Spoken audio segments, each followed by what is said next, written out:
Hello friends, मैं राहुल त्रिवेदी आप सभी का स्वागत करता हूं आपके अपने YouTube चैनल शिक्षा संकल्प एकेडमी।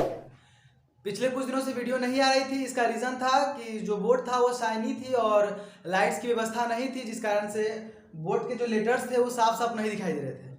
इसलिए हम लोगों ने लाइट की व्यवस्था करने में लगे हुए थे। अब लोगों ने लाइट की व्यवस्था कर ली है और आज से आपको कंटिन्यू वीडियो मिलेगी, है ना। आप जो जिस चैनल पे है शिक्षा संकल्प एकेडमी पे, आपको basic mathematics, basic English, basic Hindi and basic Sanskrit की पूरी तैयारी कराई जाएगी। सो अब अगर आप क्लास 6 से लेकर 12th तक के किसी भी क्लास के स्टूडेंट हैं तो हमारे चैनल के साथ बने रहिए, आपको बेनिफिट जरूर होगा।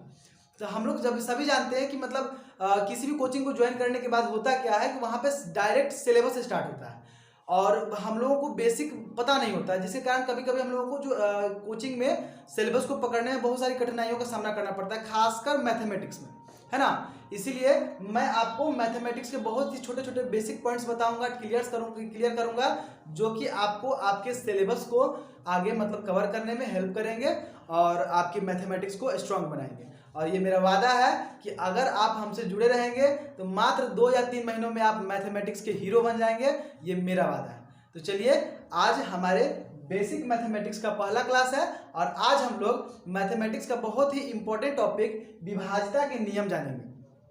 ये किसी क्लास का सिलेबस नहीं है, जैसा कि मैंने पहले ही बता दिया, ये बेसिक है। आप जब भी बटा पर का गुणा हो, भिन्न का गुणा हो या मतलब कोई भी चीज हो, उसमें काटने वाला क्वेश्चन बहुत ज्यादा आता है और जब भी क्वेश्चन आता है तो मतलब हम लोगों को काटने जैसी समस्याओं को मतलब सॉल्व करने में दिक्कत होती है कि 2 से कटेगा या 3 से कटेगा या 5 से कटेगा, और ये टाइम बहुत ज़्यादा ले लेते हैं। इसलिए क्लास 6 हो या 7 हो या 8 हो या 9, आप सभी को ये जानना जरूरी है। तो चलिए शुरू करते हैं। सबसे पहले हम लोग एकदम स्टार्टिंग से चलेंगे, 2 से देखते हैं।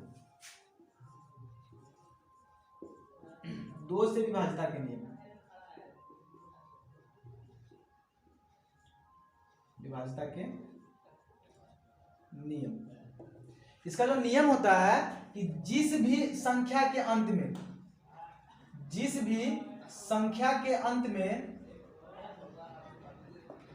0,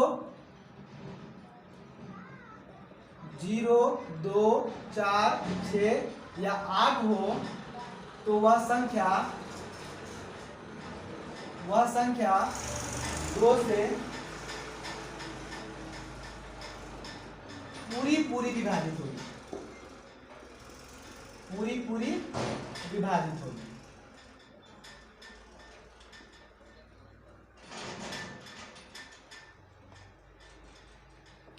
दो से विभाज्यता का जो नियम है, जिस भी संख्या के अंत में 0, 2, 4, 6, 8 हो वह संख्या 2 से पूरा विभाजित होगा, है ना। लिखने के लिए तो हम लोगों ने लिख लिया, अब समझना जरूरी है। क्या प्रैक्टिकली करके देखेंगे एग्जांपल के साथ में।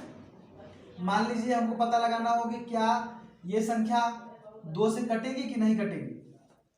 तो हमने अभी कहा कि अंत में यानी कि लास्ट में आपको 0, 2, 4, 6 या 8 होना चाहिए, लेकिन इसके अंत में क्या है? इसके अंत में 1 है, जो कि 2 से नहीं कटता है। इसका मतलब ये पूरी संख्या जो है वह भी 2 से नहीं कटेगी। अब मैं दोबारा पूछता हूं कि ये संख्या क्या 2 से कटेगी? आप अंत में देखिए और लास्ट का डिजिट, पहले से मतलब नहीं, लास्ट में क्या है? 2 है, मैंने यहाँ पे लिखा हुआ है, इसका मतलब ये संख्या 2 से कटेगी। एक बार काट के चेक करेंगे। 2 चौका 8 कट गया, 4 2 दूना 4 कट गया, फिर 8 2 चौके 8 कट गया, फिर 2 एकम 2 पूरा कट गया। दोस्तों यहाँ पे शेषफल जो इसका 0 बच गया, यानी ये हमारा नियम जो है प्रूव हो चुका है। आप इसी तरह कोई भी एग्जांपल ले सकते हैं जिसके अंत में 0, 2, 4, 6, 8 हो। 8,480, 5,000, 4,880, 1,220, कुछ भी आप कर सकते हैं जिसके अंत में ये आना चाहिए, 0, 2 या 4, 6, 8, है ना। सारी संख्या जो है वह 2 से विभाजित होंगी। उम्मीद करता हूं आपको समझ में आ रहा होगा।